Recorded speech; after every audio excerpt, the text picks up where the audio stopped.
Why is it important to understand the Abrahamic covenant that was established 4,000 years ago by the Lord and Abraham? In the book of Genesis chapter 12, we find this covenant that the Lord did with Abraham. Why is it significant today, and how has it determined history? Well, the Abrahamic covenant is really the key to world history, and it's what God did. Genesis 12. God says to Abraham, I will bless those who bless you, I will curse those who curse you. Now, there's two things there. Not only will he do that, but also what it's saying is, whatever you do to the children of Abraham, the Jewish people, Israel, will be done to you. Now, if you go back in time, I mean, it's amazing. I mean, this is for really anybody, and I mean, it doesn't matter if you're the leader of a nation. This applies to nations, kingdoms, empires, individuals. If you bless Israel, bless the Jewish people, you're going to be blessed. And God promises it. So that's what he said. Now, you look at it. For instance, look at the Egyptian empire. This was the biggest thing going on. It was the greatest empire of its age. You know, there was nothing near it.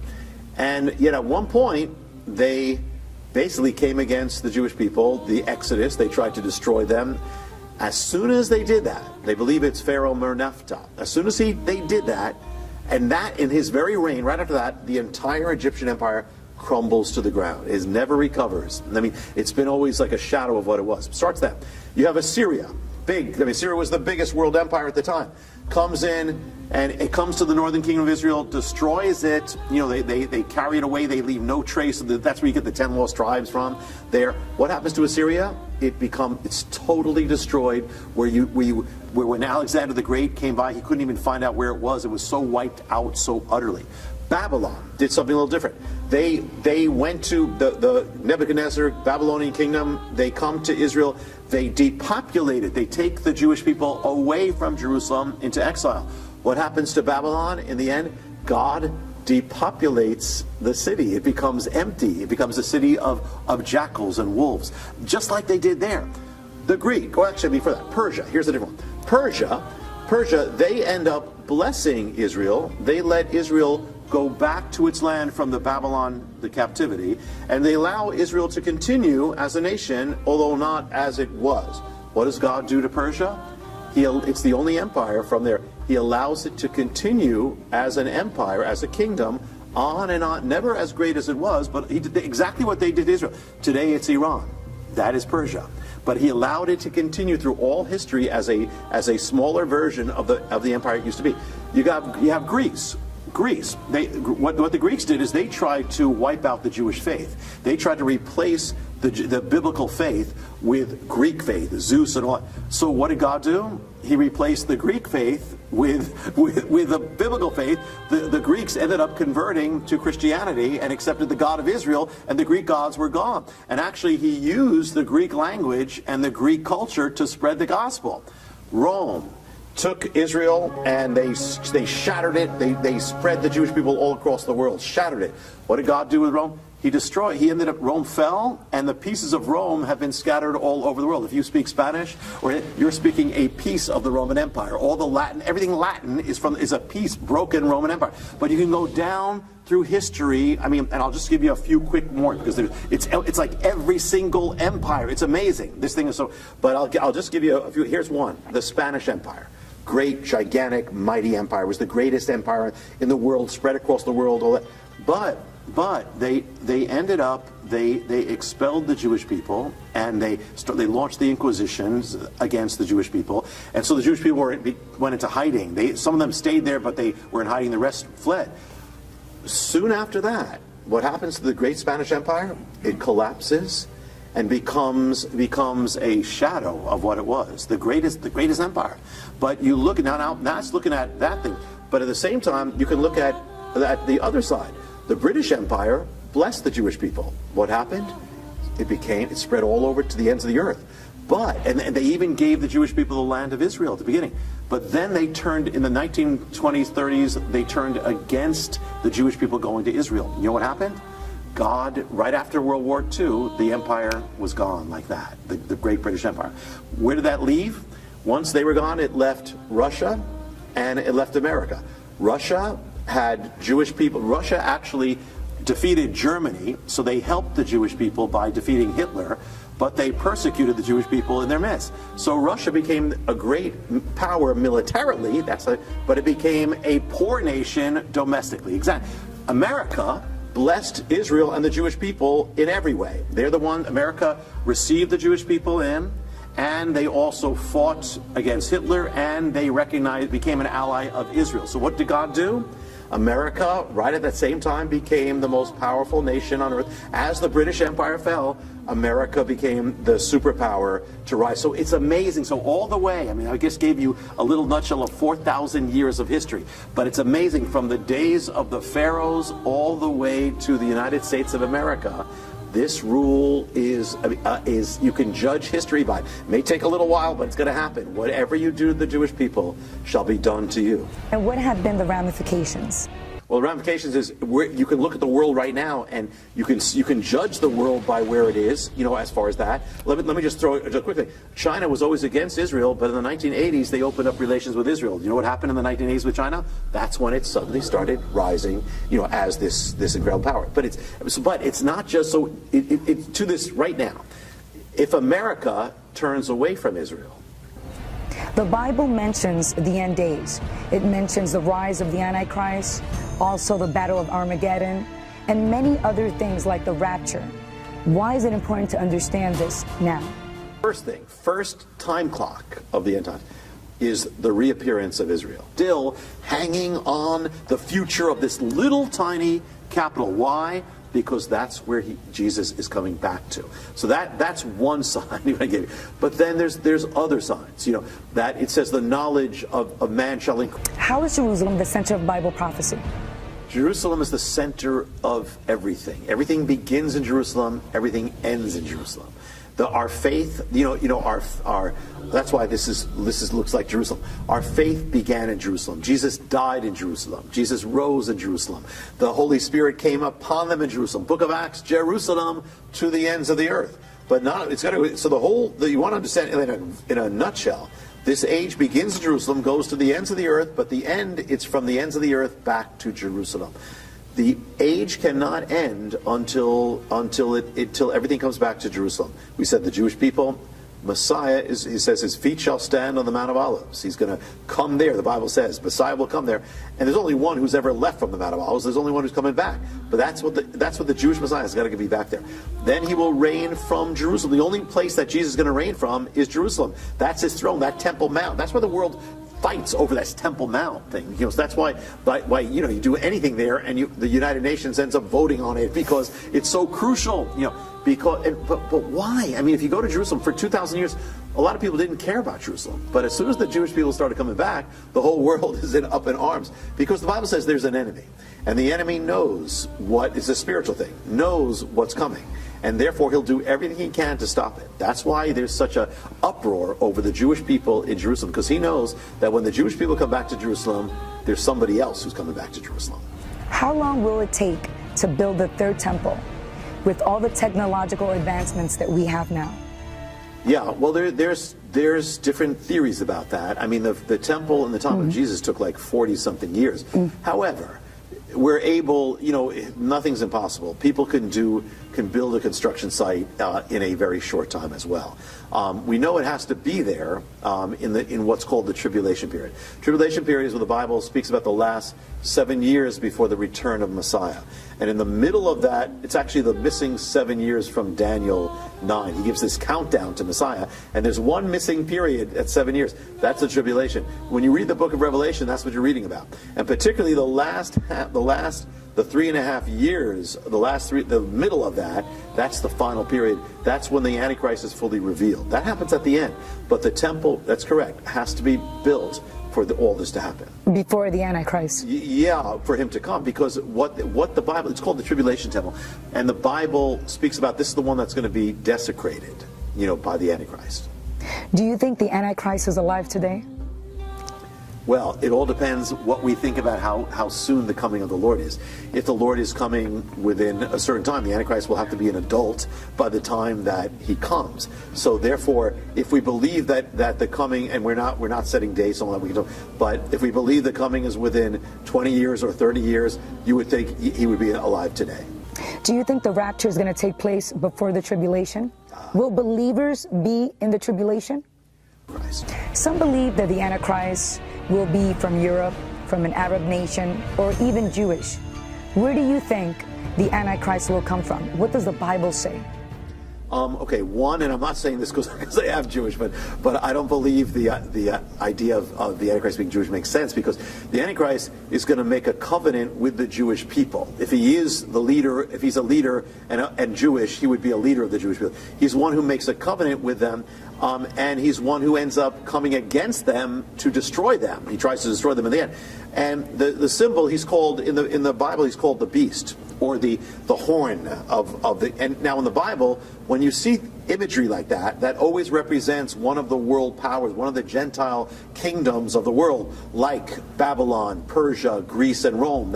So they're always representing the world power of the day, which is a Gentile linked to the Antichrist. Who destroyed the temple? The Roman Empire destroyed the temple. So what does it mean? The Antichrist in some way is going to be linked to the Roman Empire.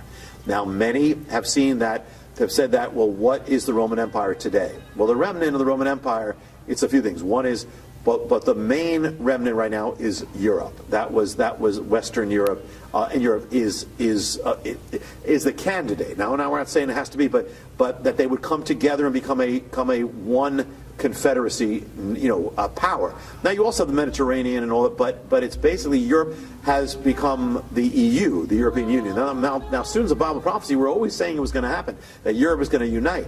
Now it's not there yet if this is going to be to where it needs to be, but the Bible speaks about a confederacy at the end. It talks about a beast with 10 horns, like the final form will be a 10-headed confederacy. And it's interesting. So we do have an heir to the Roman Empire that is a confederacy. It's not in its final form. We shall see. But that's why many people look to Europe when they look. Now, if America falls, that's going to have a vacuum for Europe. And already, Europe is already talking about, we got to get stronger. We got to become more centralized. We have to become the main power. How was your experience speaking at the presidential pre-inauguration for former President Barack Obama and President Donald Trump? It was dramatic, a very dramatic experience. There was a lot of warfare over it. When I spoke, these things are on YouTube where people can see them. They still have them there.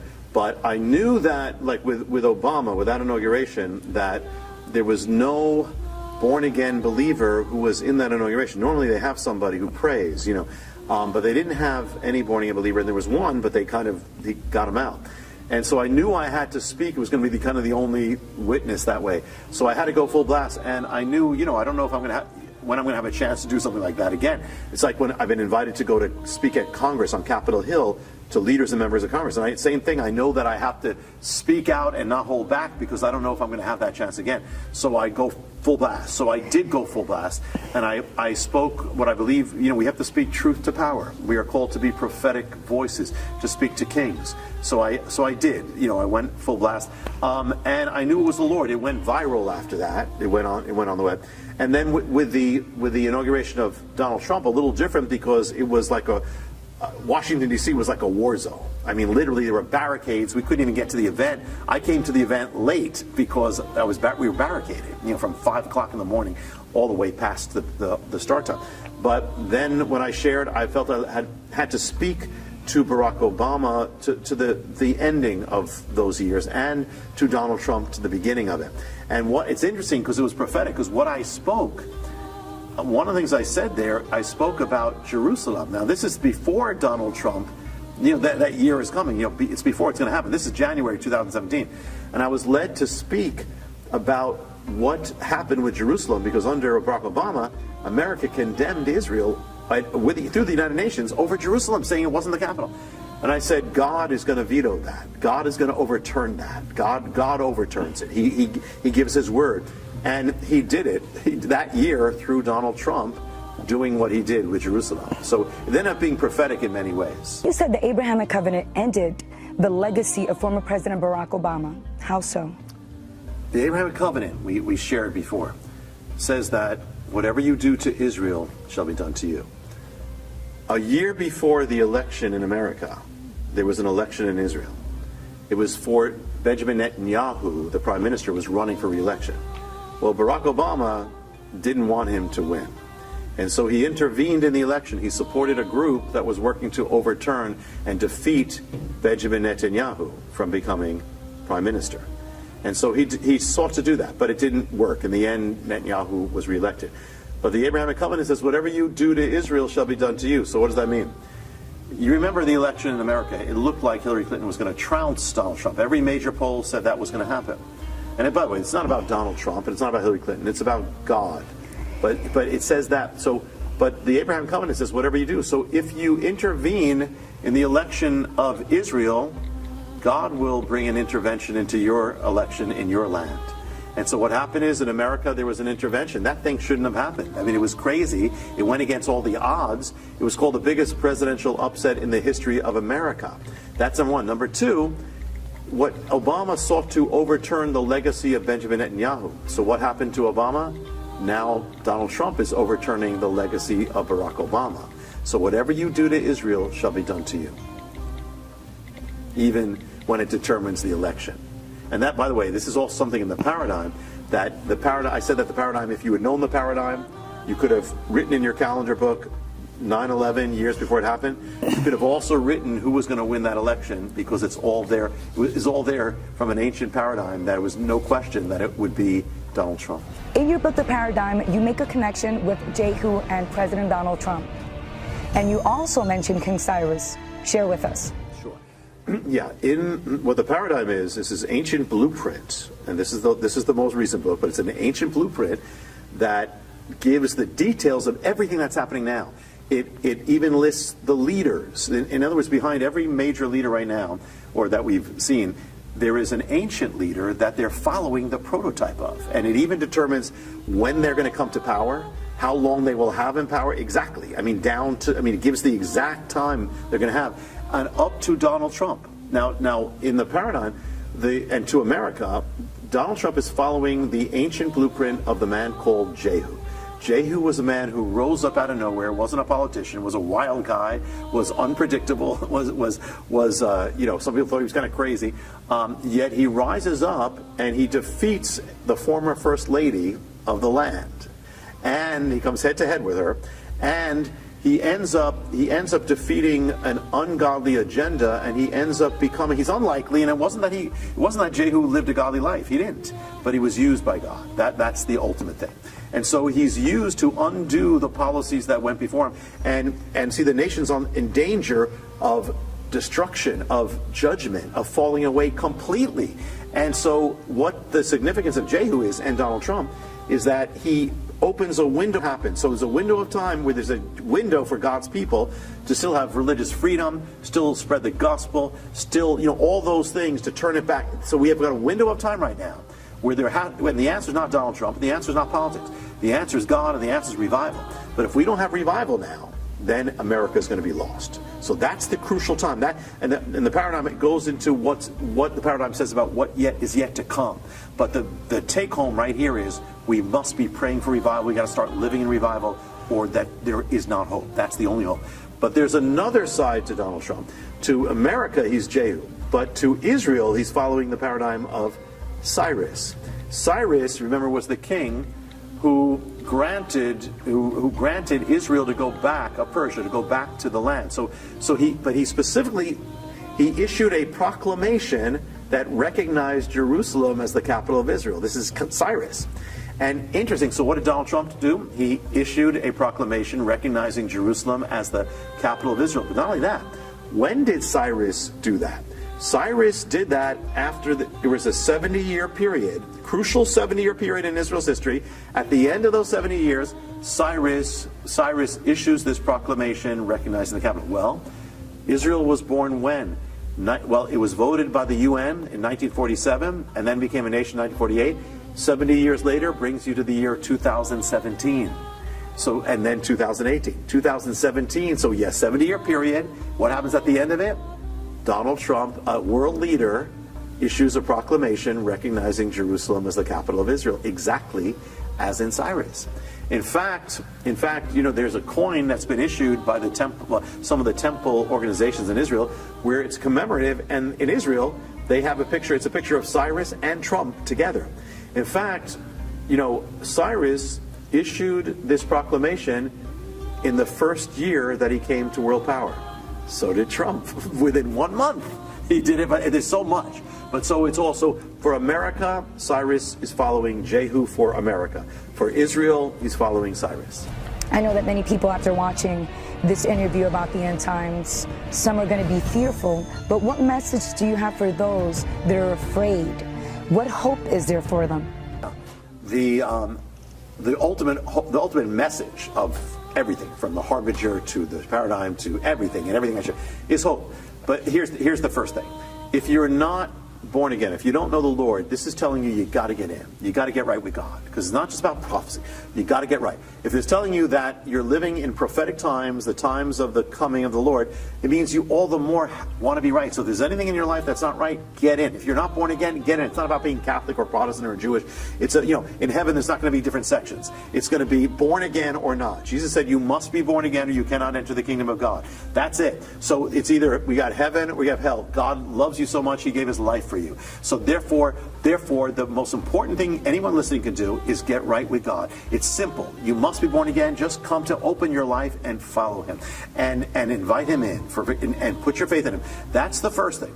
If you are born again, or maybe if you know God, then you have nothing to fear, because if you're in God's will, what it's telling you is that God's in control. I mean, everything he said 2,000 years ago, 3,000 years ago is happening now. What does that tell you? God's in control. And if God's in control of the big thing, he's also in control of the little picture. He's also in control of every part of your life. The key is be right if you're in the will of God, you got nothing to fear. You see, in Hebrew, the word for being, people say, well, how can I be safe? I want to be safe in these times. Well, the word for being safe in Hebrew is Yeshua. And Yeshua is the name Jesus. So what does it say? If you're in Yeshua, if you're in Jesus, you're in Yeshua. If you're in Yeshua, you're safe. You don't have to fear. You don't have to worry. All you have to be is be in the will of God. And maybe you know God, but you're not in his will. Get in. If there's anything in your life that shouldn't be there, get it out. If there's anything that's not in your life that should be there, get it in. But get right with God. And for a believer, this is the most exciting time. A lot of people pray, I wish I could live in Bible times.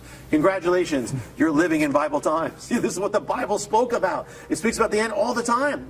You're living, these are the days that Christians yearn to see. I can live in the day when I'm seeing prophecy, Israel, Jerusalem. That's what the Bible said. We're living in it. So it's exciting times. There is a thing, we sing, these are the days of Elijah. And that's great. We sing the days of Elijah. But days of Elijah weren't times of just, hey, everything's great. There were times when you had Jezebel in power, you had an anti-godly government, you had anti-godly culture, but you had Elijah standing. What's it saying? If these are the days of Elijah, it is time that now we become the Elijahs of the day. We have to become bold. This is the time. Don't hide the light. This is the time you have to shine it, because if you hide the light, darkness is going to be it. But the thing is that there used to be a quote Christian culture, and that is that in the Christian culture in those days you could be a candle in the daylight, but now it's not day, it's night. But now we have the honor of being the candle in the night. The candle in the night may be a little harder, but it's much more powerful. The candle in the night lights up the night.